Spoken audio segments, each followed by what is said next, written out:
As you all know, here at Fanatics Sports, we're Patriots fans. But we suck, like really, really bad. Bad enough to get us a third overall pick in this NFL draft.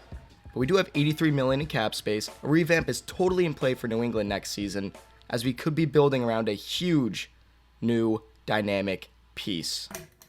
The new league year and free agency start March 13th. While spending big on studs sometimes isn't the best move, when you have this much money, you have to put some money into proven players. But let's begin with our own guys, as our free agents include Mike Onwenu, Trent Brown, Pharaoh Brown, Mike Gesicki, Miles Bryant, Zeke, Anthony Jennings, and a couple more. We have to let Mike Gesicki, Ezekiel Elliott, and Miles Bryant walk.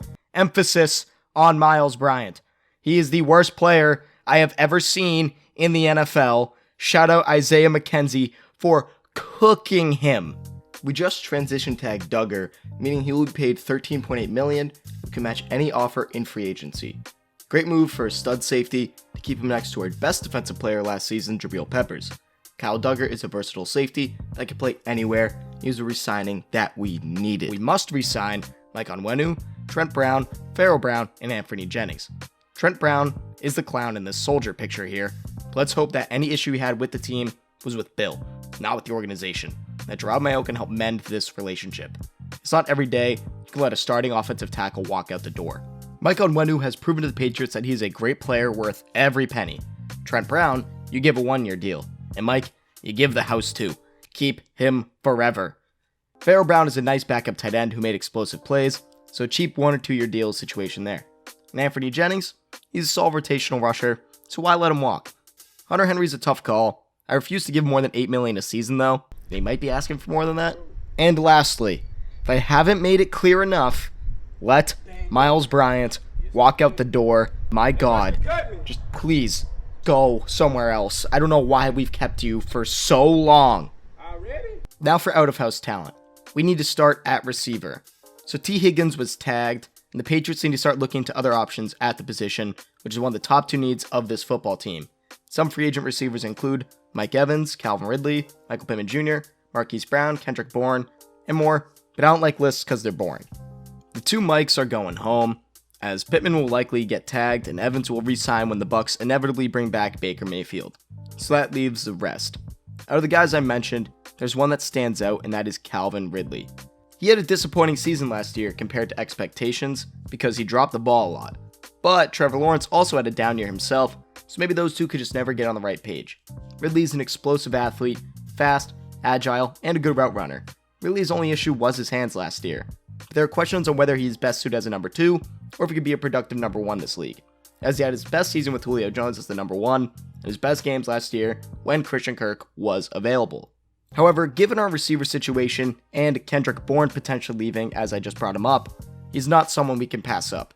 Ridley will ultimately demand around $34 million for a 2-year deal. The Patriots should be running to give him that. Given how the receiver market is nowadays, that seems like a bargain. Some may be asking, who says he doesn't go back to Jacksonville? Well, in a deep receiver draft class, the Jags will be stupid to keep him, because if they re-sign him, they owe Falcons a 2nd round pick instead of a 3rd. Romeo Dunze will most likely be around come pick 17 for Jacksonville, and if not, they could trade back up to about 4 picks and select Brian Thomas, Keon Coleman, or someone else, because there's a lot of great receivers around that area that Jackson will be much happier to have at a cheaper cost than Calvin Ridley. Now guys, before I continue, make sure you join the Discord down below, as we're trying to build a community of NFL guys who just want to talk football. Now back to Kendrick Bourne, Patriots player right now, free agent, 3 years, $24 million for us. I hope we can do it, but Kendrick might look to find a winning franchise somewhere else. So that's about $17 million gone right there, but anywhere between $63 and $77 million left to play with. That's where we attack edge rusher. There are a few options here now that Josh Allen and Brian Burns got tagged. We can either trade for Hassan Reddick, sign Chase Young, or Leonard Floyd. The 2 routes we go is to spend the big bucks on trading for Reddick. He'll be 30 in September, but it's a productive pass rusher, sacking the quarterback 27 times in his 2 years in Philly, making a 2nd-team All-Pro and 2 Pro Bowls in that span. Reddick requested a trade publicly, and he fits beautifully into the Pats' defensive scheme. The trade would most likely be only a 3rd and 4th round pick, given his age and him being on the last year of his contract. Then there's Chase Young. who people will judge for his lack of effort with the 49ers, which is totally fair. Yet, this is a new situation in which he has the opportunity to be the star he was drafted to be. He entered a crowded San Francisco defensive line that contained many studs and his production slid. However, under a defensive head coach and a veteran defensive line coach in Jerry Montgomery, I think they can get the best out of him at a cheap cost. He can still be a good defensive end. I mean, he's only like 25. He's freakishly athletic enough to always cause problems for the opposing backfield, whether he's playing 85% of snaps in Washington or at most 65% in San Fran. Putting him alongside Matthew Judon would help this struggling Pats pass rush, as well as his struggling career right now. Now, this next part depends on Trent Brown, but honestly, it probably shouldn't because offensive tackle is such a huge need. Now, we bring back Onwenu and Trent Brown, right? Onwenu goes back to right guard, where he's always been great. Trent Brown has played both positions and succeeded in both areas, so any type of offensive tackle is in play for him. With still a decent amount of money left after all the resignings and possible signings, Jonah Williams and Mekhi Becton are the biggest targets. Both had disappointing seasons in 2023, but have had good years in the past. Becton's been injured a ton, missing 2 full seasons, and Jonah has been healthy, but struggled after being moved to right tackle this past year. Signing either of these two allows Brown to move to the right side and one of the two to block the blind side. While they are not premier options at the position, it's not likely they will cost a boatload of money, and the deals most likely only be around 2 years long, so it won't be the biggest catastrophe to take a hit on one of these guys. Now for the draft, and it is very simple. Draft Jayden Daniels. He's a clear best player at the number 3 spot. If he even falls there, have to see how Washington thinks of Drake May though. Daniels is an explosive athlete who can make off-script plays, and this is an offense that will need a guy like that. Mac Jones and Zappy were statues in the pocket, but Daniels can move. I mean that with almost as much emphasis as cutting Miles Bryant. He is able to, but he doesn't always make every throw on the field when necessary. And most of his weaknesses are coachable, like his weak pocket presence and deficient ability to scan the field. While he doesn't have the strongest arm, the other two, the offensive staff can work with him over the next couple of years to help improve those issues. Out of the gate, don't expect stardom from Jayden, but expect better than the disappointing quarterback play we've had the last couple of seasons. And to complement him, in the second round, we go tight end or receiver. I like the athletic tight end Jatavion Sanders out of Texas. And for receivers, I like Lad McConkey, Troy Franklin, Keon Coleman, and Devontae Walker.